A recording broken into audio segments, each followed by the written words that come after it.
नित्य सेव्यमान पावनाङ्गि पङ्कजं ज्ञानयज्ञसूत्रमिन्दुशेखरं कृपाकरं नारदादियोगिवृन्दवन्दितं दिगम्बरं काशिकापुराधिनाथकालभैरवं भजे भानुकोटिभास्वरं भवाब्धितारकं परं नीलकण्ठमीप्सितार्धदायकं त्रिलोचनं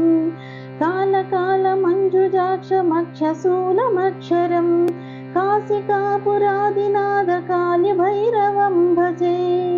शूलटङ्कपासदण्डपाणिमादिकारणं श्यामकायमादिदेवमक्षरं निरामयं भीमविक्रमं प्रभुं विचित्रताण्डवप्रियं काशिकापुरादिनाथकालभैरवं भजे भुक्तिमुक्तिदायकं प्रशस्तचारुविग्रहं भक्तवत्सलं स्थितं समस्तलोकविग्रहं निक्वन्नन्मनोज्जहेमकिङ्किनीलसत्किटिं काशिकापुरादिनाथकालभैरवं भजे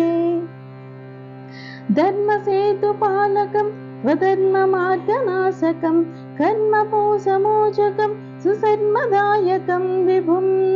स्वर्णवर्णकेशपाशशोभिताङ्गमण्डलं काशिकापुरादिनाथकालभैरवं भजे रत्नपादुकाप्रभाभिरामपादयुग्मकं नित्यमद्वितीयमिष्टदैवतं निरञ्जनं मृत्युदर्पणासनं करालदंशभीषणं काशिकापुरादिनाथकालभैरवं भजे अट्टहासभिन्नपद्मजाण्डशोष